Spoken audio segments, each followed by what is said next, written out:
पिछले वीडियो में हमने हिस्ट्री का चैप्टर 2 पढ़ा था, जिसका टॉपिक था नेशनलिज्म इन इंडिया। उसमें हम कुछ टॉपिक्स क्लियर कर चुके थे और आज इसी चैप्टर को हम कंटिन्यू करेंगे। पहली हेडिंग है differing strand with in the non corporation movement. इसमें इसका मतलब होता है कि आंदोलन के भीतर अलग अलग धाराएं। Movement in town and cities, कि किस तरीके से शहरों और कस्बों में जो है ये मूवमेंट चालू हुआ था। Educated middle class led the movement in town and cities. जो भी मतलब पढ़े लिखा जो वर्ग था, उन लोगों ने शहरों और कस्बों में इस मूवमेंट को चालू किया। Educational institution, law courts and the council election were boycott. यहाँ पर जो शैक्षणिक संस्थान थे, लॉ कोर्ट्स थे और परिषदीय चुनाव जो थे, उनका भी बहिष्कार किया गया। Foreign clothes and other goods were burn in bonfire. People began to use khadi clothes. यहाँ पे जितने भी विदेशी कपड़े या विदेशी सामान थे, उनकी होली जलाई गई और जो पीपल थे वो खादी पहनने लगे। Government servant resign their job, liquid shop were picketed. यहाँ पर जो सरकारी सर्विस करने वाले लोग थे, उन्होंने अपने जॉब से रिज़ाइन कर दिया और जो शराब की दुकानें थीं, उन पर भी रोक लगा दी। यहाँ पे पिकेटेड का मतलब होता है प्रदर्शन या विरोध का ऐसा स्वरूप जिसमें लोग किसी दुकान, फैक्ट्री या दफ्तर के भीतर जाने का जो रास्ता होता है उसको रोक देते हैं।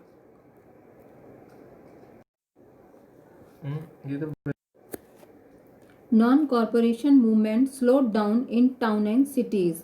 नॉन कॉरपोरेशन मूवमेंट जो था, उसकी गति शहरों और कस्बों में धीमी होती चली गई।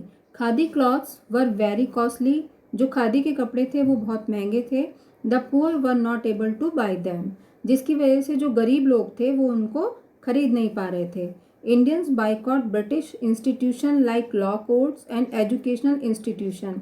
भारतीयों ने जो ब्रिटिश इंस्टीट्यूशन थे, जैसे लॉ कोर्ट्स और एजुकेशनल इंस्टीट्यूशन, उनका बाइकआउट करना शुरू कर दिया। But alternative institution did not come up. कोई वैकल्पिक संस्थानों का जो है उदय नहीं था, जिसकी वजह से लोगों ने इस बाइकआउट को रोक दिया। Movement in the country side villages, यानी जो ये आंदोलन था वो कंट्री साइड में भी शुरू हो गया, जैसे ग्रामीण इलाकों में। किस तरीके से हुआ? पीजेंट मूवमेंट्स के रूप में। In Awadh a peasant movement was organized by Baba Ramchandra. Awadh में जो पीजेंट मूवमेंट था उसको ऑर्गेनाइज करने वाले कौन थे? Baba Ramchandra. It was against landlord and talukdars. वो किसके खिलाफ थे? जो वहाँ के लैंडलॉर्ड से और तालुकेदार थे। Reduction of rent and the abolition of begar were their main demand. यहाँ पर जो इनका खिलाफ होने का कारण था, उसमें रेंट में रिड्यूस करना रेंट को, और जो उनकी बेगारी थी उसको ख़त्म करने की डिमांड के वजह से इन्होंने ये पीजेंट मूवमेंट शुरू किया था। दे फॉर्म द औध किसान सभा, और उन्होंने अवध किसान सभा जो है वो शुरू की थी। Movement in the plantation. Workers in the plantation of Assam demanded the right to move freely in and out of the states. They opposed the Inland Immigration Act of 1859, which took away the right to free movement. When they heard about the non-corporation movement, they moved to their villages. They thought that the Gandhi Raj was coming and everyone would be given land in their villages. However, they were catch and brought back. बागानों में स्वराज किस तरीके से आना शुरू करा कि आसाम के जो बागानी मजदूरों के लिए आज़ादी का मतलब क्या था कि वे उन 4 दीवारियों से जब चाहें आ जा सकते हैं, जिनमें उनको बंद करके रखा गया था। उनके लिए आज़ादी का मतलब था कि वे अपने गांव से संपर्क रख पाएंगे। 1859 के इनलैंड इमिग्रेशन एक्ट के तहत बागानों में काम करने वाले जो मजदूर थे, उनको बिना इजाज़त के बागानों से बाहर जाने की छूट नहीं दी जाती थी। यह इजाज़त उन्हें कभी मिलती थी और कभी नहीं मिलती थी। जब उन्होंने असहयोग आंदोलन के बारे में सुना तो हज़ारों मजदूरों को अपने अधिकारियों की अवहेलना करने लगे। उन्होंने बागान छोड़ दिए और अपने घर को चले गए। उनको लगता था कि अब गांधी राज आ चुका है, इसलिए अब तो वो हर एक को गांव में ज़मीन मिल जाएगी। लेकिन वे अपनी मंजिल पर नहीं पहुंच पाए। उन्हें पुलिस ने पकड़ लिया और उन्हें बुरी तरह पीटा। Withdrawal of the non-corporation movement. Gandhiji withdrew the non-corporation movement because the movement became violent in some places. In February 1922, in Chori Chora, Uttar Pradesh, people turned violent and set fire to a police station. 22 policemen were killed in this incident. Gandhiji was against violence. The movement slowed down in urban areas. He thought that it was necessary to train the people in non-violent सत्याग्रह। जो गांधी जी थे उन्होंने non corporation movement को, असहयोग आंदोलन को वापस लेने का मन बना लिया। क्यों बनाया? क्योंकि यह जो आंदोलन था वो धीरे धीरे कैसा होता जा रहा था, वायलेंट होता जा रहा, हिंसक होता जा रहा था। फरवरी 1922 में चोरी चौरा स्थान जो उत्तर प्रदेश गोरखपुर में है, वहाँ पर एक घटना घटती है कि बाजार से जो गुजर रहे थे, जो एक शांतिपूर्ण जुलूस जो है वो गुजर रहा था, उसने पुलिस के साथ हिंसक टकराव में वो बदल जाता है। इस घटना के बारे में सुनते ही महात्मा गांधी ने असहयोग आंदोलन को रोकने का मन बना लिया। क्यों? क्योंकि जब ये घटना ज़्यादा बढ़ गई तो वहाँ के जो हिंसक लोग थे उन्होंने उस पुलिस स्टेशन में आग लगा दी, जिसमें 22 पुलिसमैन जो है वो मारे गए। और ऐसा देखते ही गांधी जी ने इस आंदोलन को वापस लेने का मन बना लिया। यह आंदोलन धीरे धीरे जो अर्बन एरियाज थे वहाँ पर उसने गति को धीमी कर दिया। और अब गांधी जी ये सोचने लगे कि जो सत्याग्रह के लिए लोग कार्य कर रहे हैं उनको अहिंसा के रास्ते पर सिखाने के लिए ट्रेंड करना होगा। Simon commission, Indian statutory commission. It was a statutory commission set up by the British under Sir John Simon. It was asked to study the constitutional system in India and suggest changes. Indians opposed the Simon Commission because all the members of commission were Englishmen. There was no Indian in it. It did not provide any hope of Swaraj to Indians. यहाँ पर ये जो Indian statutory commission है इसको कहा गया है भारतीय वैधानिक आयोग, जिसका गठन सर जॉन साइमन ने किया था। और इसमें राष्ट्रवादी आंदोलन के जवाब में गठित किए गए इस आयोग को भारत में संवैधानिक व्यवस्था की कार्यशैली का अध्ययन करने के लिए बनाया गया था और उसके बारे में कुछ सुझाव देने के लिए इसे बनाया गया था। परंतु जो भारतीय लोग थे उन्होंने इस साइमन कमीशन का विरोध किया। क्योंकि इस आयोग में जितने भी लोग रखे गए थे वो अंग्रेज थे और इसमें कोई भी भारतीय सदस्य नहीं रखा गया था। अब जो ये इंडियंस थे, भारतीयों को कोई भी स्वराज्य की आशा को जो है उन्हें दिखाई ही नहीं गई थी। मतलब ये मान गए थे भारतीय लोग कि अब हमें कैसे भी स्वराज प्राप्त नहीं हो सकता है। Next heading is Lahore Congress of 1929. The Congress session was held at Lahore in 1929 under the presidency of Jawaharlal Nehru. Following decisions were taken. The Congress declared Purna Swaraj as its aim. It was decided to celebrate 26 January every year as Independence Day. It was decided to start the civil disobedience movement to win Purna Swaraj. यानी दिसंबर 1929 में जवाहरलाल नेहरू की अध्यक्षता में कांग्रेस के लाहौर अधिवेशन में पूर्ण स्वराज की मांग को औपचारिक रूप से मान लिया गया था। तय किया गया कि 26 जनवरी को स्वतंत्रता दिवस के रूप में मनाया जाएगा और उस दिन लोग पूर्ण स्वराज के लिए संघर्ष की शपथ लेंगे। सॉल्ट मार्च यानी नमक आंदोलन. Gandhiji decided to inaugurate the civil disobedience movement by breaking the salt law.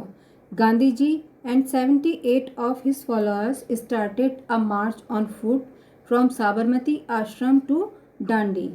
On 6 April 1919, they reached Dandi. Gandhiji prepared salt by using sea water, broke the salt law, and inaugurated the movement. The government imposed heavy tax on salt. Moreover, the production of salt was the monopoly of the government. So, the price of salt was very high. Therefore, Gandhiji opposed the salt law. Gandhiji ने नमक कानून को तोड़कर सविनय अवज्ञा आंदोलन को एकीकृत करने का फैसला किया. गांधी जी के साथ जो उनके 78 फॉलोअर्स थे, जो उनके वॉलंटियर्स थे, उन्होंने भी नमक यात्रा शुरू कर दी और ये साबरमती आश्रम से शुरू करके डांडी पर जाकर ख़त्म की गई थी. सरकार ने नमक पर 6 अप्रैल 1919 को गांधी जी जो है डांडी पहुंच जाते हैं और वहां पर समुद्र के पानी को उबालकर नमक बनाते हैं और इस तरीके से वो इस आंदोलन को शुरू करते हैं. सरकार ने नमक पर भारी कर लगाया. यद्यपि नमक के उत्पादन के बारे में सरकार का एकाधिकार था, इसलिए नमक के दाम बहुत बढ़ गए. गांधी जी ने नमक कानून का विरोध किया. The main features of the civil disobedience movement. जो ये सिविल डिसओबीडियंस मूवमेंट था उसकी मुख्य विशेषताएं क्या थी? Gandhi ji broke the salt law and Dandi and inaugurated the movement. People broke salt law in many places. Foreign goods were boycotted. Liquor shops were picketed. Government servants resigned their jobs. Forest law were broken. People refused to pay taxes. Leaders were arrested. Workers attacked government officers.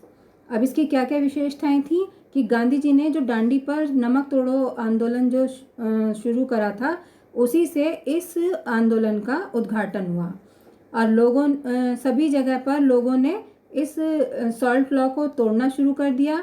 जितने भी foreign goods यानी विदेशी सामान थे उनका boycott किया और जो भी शराब की दुकानें थी उनकी घेराबंदी शुरू कर दी. जितने भी गवर्नमेंट सर्वेंट थे उन्होंने अपने जॉब से रिज़ाइन कर दिया. फॉरेस्ट लॉ तोड़े गए और पीपल जो थे, जो लोगों ने जो टैक्स पे किया जाता था उसको रिफ्यूज़ करना शुरू कर दिया. जितने भी नेता थे उनको अरेस्ट किया गया और वर्कर्स अटैक गवर्नमेंट ऑफिसर्स. जो वर्कर्स थे उन्होंने जितने भी सरकारी अधिकारी थे उन पर अटैक करना शुरू कर दिया. Main limitation of the civil disobedience movement. Dalits did not participate in the civil disobedience movement because the Congress did not give importance to their demand. Many Muslims did not participate in it. They thought that the Congress was moving close to the Hindu Mahasabha. Communal riots occurred in many places. Disunity between Hindu and Muslim started. Industrial workers' participation was minimum. यहाँ पे जो main limitation थी civil disobedience movement की, मतलब सविनय अवज्ञा की कुछ सीमाएं थीं जो किस प्रकार थीं. इस आंदोलन में जो दलित थे उन्होंने सविनय अवज्ञा आंदोलन में भाग नहीं लिया क्योंकि कांग्रेस ने उनकी मांग को महत्व नहीं दिया था. कई मुस्लिमों ने भी इसमें भाग नहीं लिया क्योंकि उन्हें ऐसा लगने लगा था कि कांग्रेस हिंदू महासभा के करीब जा रही है. कई जगह पर सांप्रदायिक दंगे शुरू हो गए. हिंदू और मुसलमानों के बीच विवाद शुरू हो गया और औद्योगिक श्रमिकों की भागीदारी भी उसमें कम हो गई. Efforts made by Gandhi ji for the upliftment of Dalits. Gandhi ji was against untouchability. He said that swaraj would not come for 100 years if untouchability was not abolished. He called the untouchables Harijan or son of gods. He organized satyagrah to get temples, entry and access to public wells, tanks, roads and school for Dalits. He cleaned Harijan colonies, and in his ashram there was no caste feeling. He asked the upper caste Hindus to give up the inhuman practice of untouchability. मतलब कि जो ये दलितों के लिए गांधी जी ने उनके उत्थान के लिए कुछ प्रयास किए थे, वो जो इस प्रकार हैं। महात्मा गांधी ने ऐलान किया कि छुआछूत को खत्म किए बिना 100 साल तक भी स्वराज की स्थापना नहीं की जा सकती है। मतलब जब तक हम छुआछूत को समाप्त नहीं करेंगे हमको पूर्ण स्वराज नहीं मिलेगा। यहाँ पर उन्होंने अछूतों को हरिजन यानी ईश्वर की संतान बताया। उन्हें मंदिरों, सार्वजनिक तालाबों, सड़कों और कुओं पर समान अधिकार दिलाने के लिए सत्याग्रह किया। मैला ढोने वालों के काम को प्रतिष्ठा दिलाने के लिए वे खुद शौचालय साफ करने लगे। उन्होंने ऊंची जातियों का आह्वान किया या उन्हें समझाया कि वे अपना हृदय परिवर्तन करें और छुआछूत के भाव को छोड़ दें। Okay student, now your chapter is finished. Thank you.